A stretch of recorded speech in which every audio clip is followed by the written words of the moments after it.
So I did my presentation on workplace morale and what that means to the nursing profession. Learning objectives are as follows. List 3 of the 6 standards for establishing and sustaining a healthy work environment. Identify 3 characteristics of positive work culture, and then connect and state 2 ways workplace morale affects patient care. Why is this important? To introduce the topic, there has been a great deal of research done that shows a positive association between well-being, job satisfaction, and job performance. Studies have presented overwhelming evidence of unacceptable patient care correlating to issues of poor workplace culture and lack of leadership. Such things as unassisted falls, central line bloodstream infection, stage 2 hospital-acquired pressure ulcers have all been correlated to a positive or negative work culture. And this is according to Press Ganey, something that's well known. Positive workplace culture lowers levels of mortality, improves patient satisfaction, and enhances staff retention. Healthy work environment. What does this look like? You need a combination of physical, psychological, and environmental factors to promote a healthy work environment. Staff needs to feel valued and be treated respectively and fairly. They need a strong sense of trust. They need a sense of family, sense of empowerment to be effective decision makers and risk takers. They need opportunity for professional and personal growth, and communication collaboration must be supported, and the staff must feel physically safe.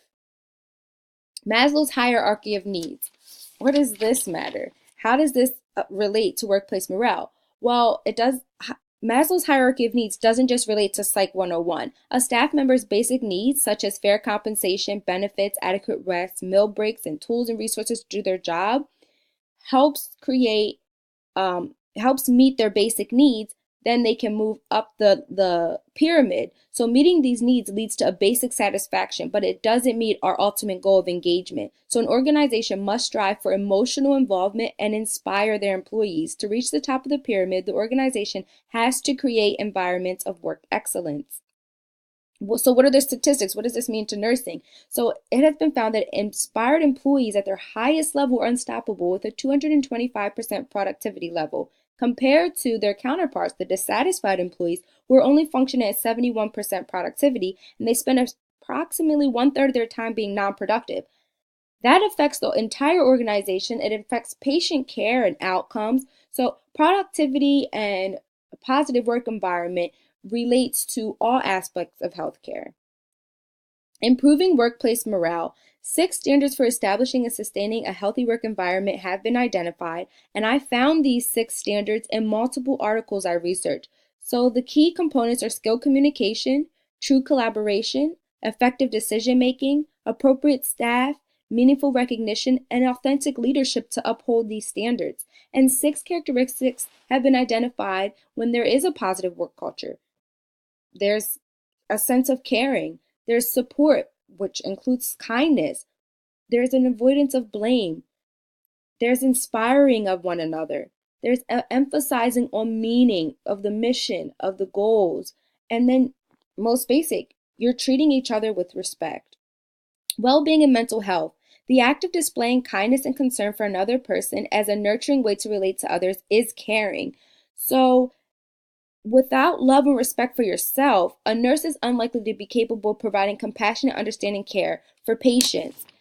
When caring for yourself, you value your own mind, body, and spirit. And to achieve health in a nurse, the nurse must experience a sense of well-being, harmony, and unity. Caring for yourself is just as important as caring for others. And research has found 18% of nurses report depression in the US. Depressed nurses struggle to be present at work, they call out, they struggle with functioning, and they struggle with productivity. Job strain has been proven to be have the biggest impact on nurses' depression and being absent from work. Who does this affect? Everyone.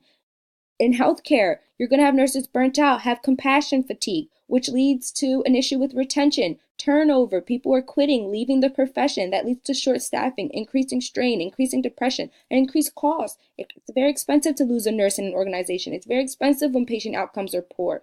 And then it impacts society. We have a great deal of older adults and we have an inadequate amount of nurses. There's already a shortage. So if you add to it by having negative environments, you only worsen the shortage. There's a reduced amount of experienced or specialized nurses because they're leaving the profession.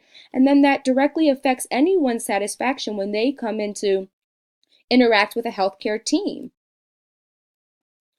And to summarize it all, Workplace morale is a critical part of nursing and patient care. An organization must fulfill an employee's basic needs in order to achieve high levels of engagement and productivity, and morale is directly related to patient outcomes. Good care starts with the nurse caring for themselves. Thank you for viewing my presentation. I hope you learned something new. And here are my references.